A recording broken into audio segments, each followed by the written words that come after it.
Sì, abbiamo curiosità anche noi per vedere a che punto siamo soprattutto, però di sicuro ci arriviamo bene sotto tutti i punti di vista e sereni, perché abbiamo lavorato bene.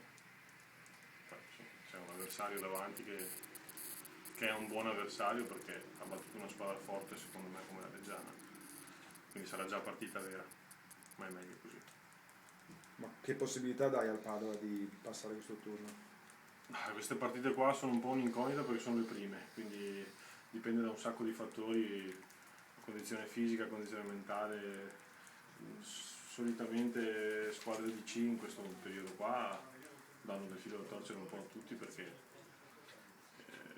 squadre magari più grosse, che non è il nostro caso, ma in generale potrebbero ancora non essere ben rodate. Beh, allora te la giro diversamente. In che percentuale è la condizione del Padova oggi? Puoi dire che è un Padova al 60%, 70%, 50%? Ma non lo so, ma a 15 giorni scarsi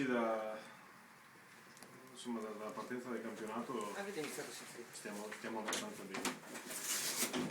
Abbiamo ancora fino a giovedì avuto carichi di lavoro elevati perché il periodo ancora ce lo impone, ce lo consente. Però arriviamo alle partite che siamo in condizione di fare buona figura, questo sì. Vai Fusa. Beh, innanzitutto per domani c'è qualche indisponibile oltre a Di Nardo, Gidai, Trevisan. No, oggi abbiamo Totò che è reduce dal problema che ha avuto muscolare e Willy perché è un lungo urgente. Ma Trevisan ci sarà nonostante il È a problema? disposizione, sì, è solo un taglio. Ok. Avevi già detto alla fine dell'amichevole col Belluno che non ti piace tanto la parola turnover, che pensi che sia forse un po' tra virgolette dannoso perché ti piace che i giocatori giochino il più possibile insieme. Sì, insomma ci saranno delle esigenze durante il corso del campionato, soprattutto nelle partite infrasettimanali dove ci sarà necessità di far ruotare qualcuno, ma siccome ho a disposizione tanti giocatori sullo stesso piano è una cosa che non ci preoccupa.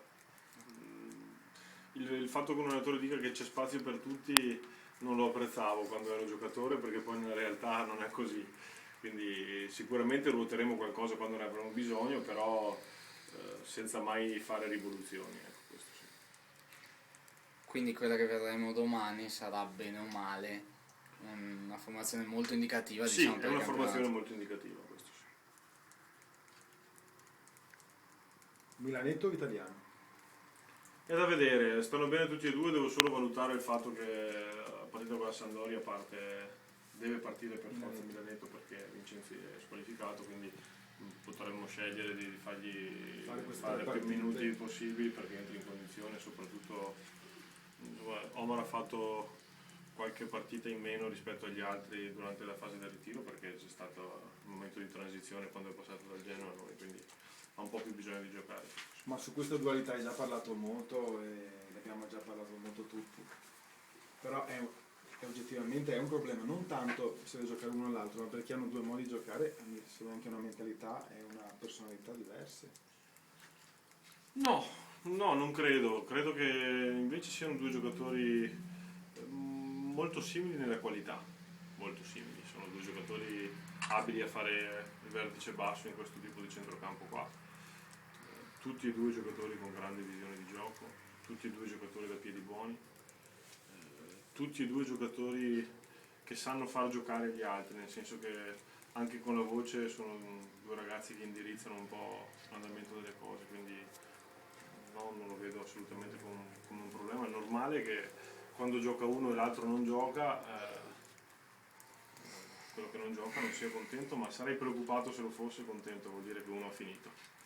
Invece sono due giocatori che sono ancora vivi e ci possono dare una grande mano.